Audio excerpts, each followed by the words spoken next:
नमस्कार दोस्तों, मैं विवेक एक बार फिर से अपने YouTube चैनल पर आपका हार्दिक स्वागत करता हूं। दोस्तों, आज निफ्टी ने एक वॉलेटाइल सेशन कंप्लीट किया और मेरी परफॉर्मेंस तो आप खुद एनालाइज कीजिए। बाकी कल के लिए निफ्टी इंडेक्स के इन द स्टॉक्स के अंदर क्या पॉसिबिलिटीज़ बनती है, यानी 12 फरवरी के लिए, चलिए एक बार उसको डिस्कस करते हैं। जैसे कि अल्ट्राटेक सीमेंट के अंदर मैंने आपको 6450 के आसपास या 6400 की कॉल बाय करवा के फ्यूचर सेल करने की एक स्ट्रेटजी क्रिएट करवाई थी। उसको मैं अभी भी कंटिन्यू करना चाहूँगा। रीज़न, कंसोलिडेशन का फेस चल रहा है और ये स्टॉक पिछले 4 दिन से एक सीमित सी रेंज के अंदर है। अब रीज़न क्या है कि देखिए 77 के आसपास की RSI है, इसीलिए मैंने इसको सोल्ड बेचने की एक रिकमेंडेशन दी थी। रीज़न देखिए, अब जब भी 75 के आसपास RSI गई है, एक सेलिंग प्रेशर देखा गया है स्टॉक के अंदर और अब तो उसके ऊपर भी 2 पॉइंट जा चुकी है। तो इसीलिए मैं इस ट्रेड को शॉर्ट साइड पर कंटिन्यू करना पसंद करूंगा, लेकिन हैजिंग के साथ 6450 या 6400 जो भी कॉल आपको पसंद हो वो बाय करके फ्यूचर सेल करने की एक स्ट्रेटजी बन सकती है और टारगेट होगा 6225 का। आईओसी ने एक क्योंकि 2 दिन की जो मूविंग एवरेज अच्छी नीचे क्रॉस करके क्लोज की थी, लेकिन एक बात अच्छी रही, कल के दिन में भी हमने 96 को होल्ड किया और आज के दिन में भी जो लो लगा वो 96 का ही लगा और क्लोजिंग मिली 97 के आसपास की। और अब देखिए इस स्टॉक ने जो इतना बड़ा ये गैप बनाया है, इस गैप को फिल करना बहुत ज़रूरी है स्टॉक के लिए। तो देखिए क्लोजिंग नीचे मिली है और बेयरिश क्रॉस ओवर भी है, तो मैं ये तो नहीं कहूँगा कि आप एग्रेसिव बाइंग करके चल लीजिए, लेकिन क्योंकि ऊपर के लेवल से इसके अंदर तकरीबन 8 to 9 पॉइंट्स की गिरावट आ चुकी है, हम इस गिरावट को भी खोना नहीं चाहते। तो अपनी पोजीशन को हेज करते हुए, देखिए स्टॉक वीक है, मैं फिर कह रहा हूं स्टॉक वीक है, बेरिश क्रॉसओवर भी है, फिर भी मैं अगेंस्ट ट्रेड ले रहा हूं क्योंकि हमने जो तेजी थी उसमें से 50% हमने खो दी है। तो उस के लिए मैं ये कह रहा हूं कि आप अगर 95 की पुट बाय करके यहां से लॉन्ग करेंगे तो ऊपर की पॉसिबिलिटी बनती है कि पैसा अच्छा बन सकता है। तो लॉन्ग साइड पर आप पोजीशन ले सकते हैं हैजिंग के साथ 95 की पुट बाय करके।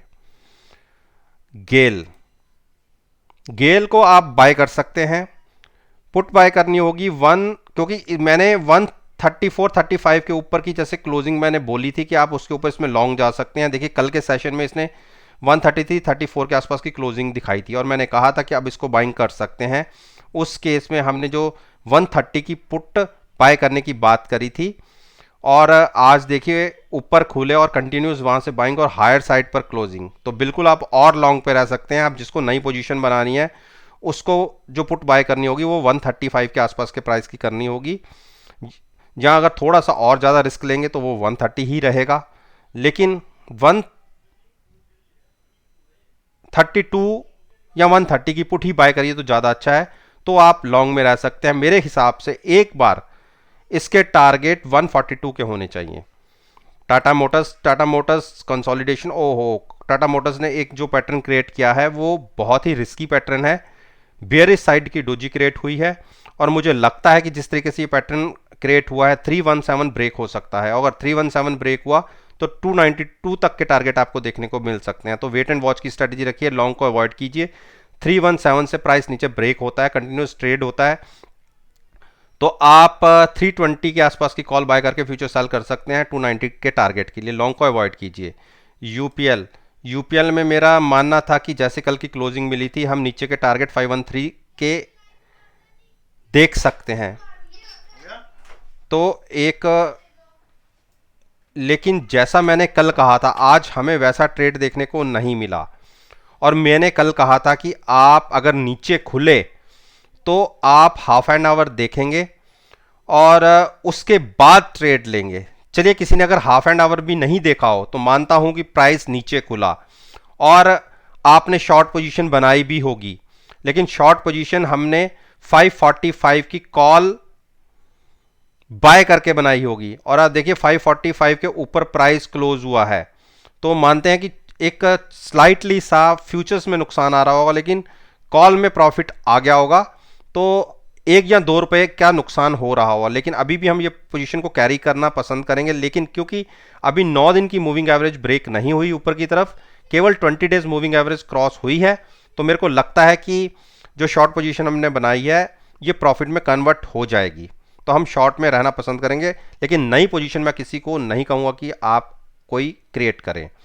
हीरो मोटोकॉप में आप मैं इस ट्रेंड लाइन को देखिए, अगर आप इसको देखेंगे तो आज के दिन में जो लो लगा 3477 के आसपास का, और जो 3455 की 9 दिन की मूविंग एवरेज बनती है, देखिए उसके आसपास ये स्टॉक आया और यहां से वापस लौट गया और बुलिश हैमर क्रिएट हुआ है। मेरा मानना है कि मैंने अपनी पिछली वीडियोस में कहा था कि ये बार बार यहां तक आता है, अगर यहां पे आए तो आप यहां की पुट बाय करके लॉन्ग में जा सकते हैं, लेकिन अगर इसके नीचे क्रॉस हो जाए तो अपनी लॉन्ग पोजीशन से एग्जिट हो जाइएगा। ऊपर ही क्रॉस हुआ लेकिन यहां पे हमें बाइंग नहीं करनी, फिर डिप का वेट करना है, तब हम बाइंग करके चलेंगे नीचे की पुट बाय करके, तो तब तक वेट एंड वॉच की स्ट्रेटजी रखिए। टाइटन ने देखिए मैंने क्या कहा था कि आपको इसके आसपास हो, इस ट्रेंड लाइन के आसपास हो तो आप एक शॉर्ट पोजीशन ले सकते हैं, क्योंकि बार बार देखिए यहीं से ही नीचे लौटता है। आप देखिए जब से ये लाइन क्रॉस हुई यहां गए, यहां से फिर डिप, फिर ऊपर तक गए, यहां पे टच किया और यहां से एक बड़ी डिप।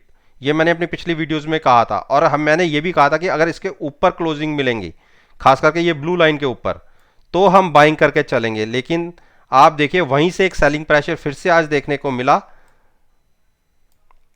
और लोअर साइड की क्लोजिंग। लेकिन एक बात अच्छी रही कि इसने 20 days volume weightage moving average break नहीं की, जो प्राइस बनता था 1510 का।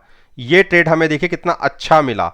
देखिए कल की क्लोजिंग से नीचे ओपन हुए और मैंने यहां कहा था कि आप 1570 के आसपास की कॉल बाय करके फ्यूचर सेल करने की एक स्ट्रेटजी लेंगे तो बहुत अच्छा प्रॉफिट होगा। हम यहां तक गिर सकते हैं, गिरे तो और भी हम उसके नीचे चले गए, और आप देखिए इंट्राडे में लोग 1513 तक का भी लोज लग गए, लेकिन क्लोजिंग आई थोड़ी सी ऊपर।